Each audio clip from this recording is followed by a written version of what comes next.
Hi everyone, today I thought I'd talk a little bit about time management and dealing with setbacks. This week has been a good week to reflect on regarding setbacks, and I just wanted to talk about how it is that I deal with it and deal with flexibility and managing things that pop up when I didn't think they were going to pop up. So this week was a really busy week at school. Went back to school, term 2 started.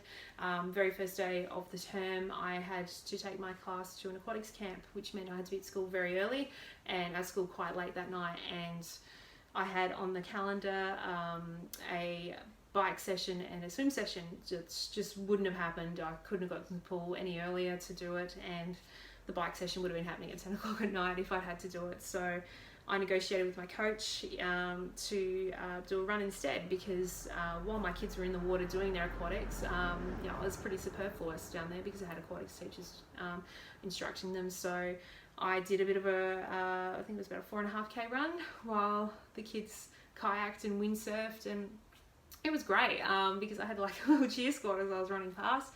They're like, yeah, go Mrs. Frogley. I was like, yeah, this is great. You guys need to be at every one of my training sessions. But it was nice, and I didn't feel like I failed the day because I had completed something that was quite still beneficial to my training. My coach, just reflecting on that, my coach is Matty White at Matty White Training. He is a very good coach. He's a no nonsense kind of coach. He'll say things as they are. He calls a spade a shovel, and that's exactly what the kind of coach that I need.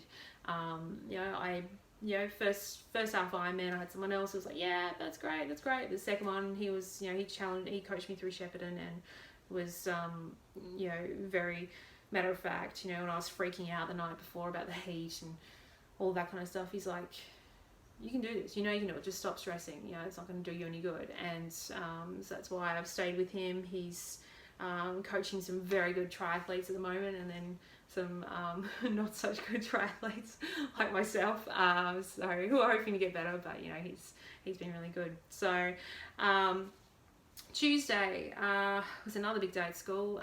It's a long day at school. I don't get any time off during the day, and then there's a staff meeting, and for whatever reason, I sort of got a really splitting headache at about 4 o'clock, and it just did not go away.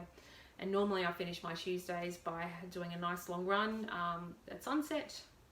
Wasn't going to happen. It was either run with a headache, which would have just been absolutely terrible, or not run at all. So I decided not to run at all, and the guilt set in, as it does. But it's about making the best call for yourself, and if I had chosen to run, it would have just been terrible. So probably counterproductive rather than productive on my training. So I put that to the side, and had a good swim Wednesday. Got up nice and early, got about 5 a.m. to do that, to get to the pool by 6, and did a lovely session there. It was really good. Thursday, things happened with my son and school, and that needed to come first. That was my priority.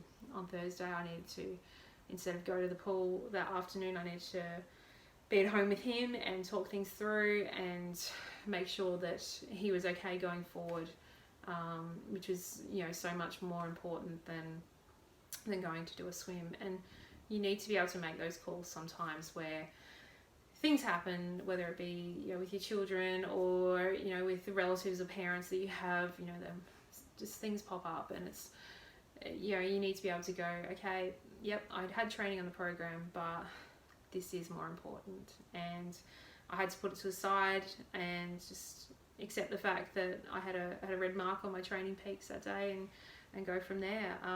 But picked it up again Friday and did my 1 hour ride and my 20-minute run, so a nice brick session in the pain cave on Friday night at about 8 o'clock last night. So this is how I spend my weekends, training. So I don't go out much at all, I just train. So that felt good. It was a good way to sort of end the working week on a high. And this weekend I'm just training while my son's at home with me. He likes to watch me Zwift, which is good, and I will just get that done, and then I've got a nice long run tomorrow, so I'm really hoping the weather's good. But it's so important to have the right plan. You know, I mean, I'm a big advocate now of having a really good coach who can do that planning for you, because you know, preferably someone who has a lot of experience in triathlon. If you know, if you don't have a coach, that's okay, but make sure you've got a plan, because if you fail to plan, you will plan to fail, essentially. And that old adverb is incredibly true, because you know, if it's not something you take really seriously and it's planned and it's in the diary, locked in, it's too easy to just go, oh, I just won't do it today, or I'll make it up tomorrow, later in the week.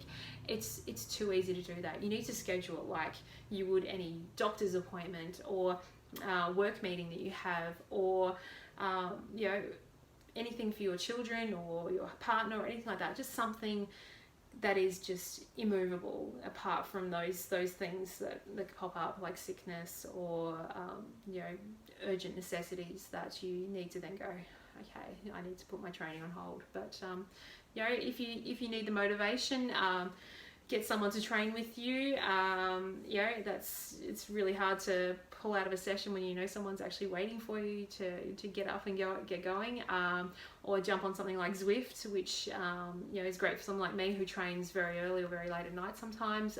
There's always people that I can socialize with on there, even though it's sort of a virtual thing. You know, they are real people behind the screens, and yeah, it does give that camaraderie feeling that I do often miss out on, being someone who trains at very odd hours. So yeah, that's pretty much where I want to leave it. I just felt it was really important to share a not such a good week with my training and life overall, you know. But in the end, everyone's healthy, everyone's happy. I'm back to doing my training, and you know, life goes on, and I know that these are just little blips, and how you deal with these blips is really what makes you an Ironman. And I know that in the long run, you know, handling these with poise and knowing that I can be calm about it and know that it will happen eventually, that I will, you know, that will help me in the end. So thanks for watching, guys. I hope if you are training along with me, if you've got a big race coming up yourself, I hope that it's all going really well. Don't sweat small stuff. If you're sick, take a break. If you're tired and exhausted, take a break. And just, you know, make sure that you're looking after yourselves and your family as well. So yeah, make sure you hit subscribe, and let me know if you are on your own journey as well. I'd love to hear about it, what races you're doing, how it's going, any issues you have, please let me know. But yeah.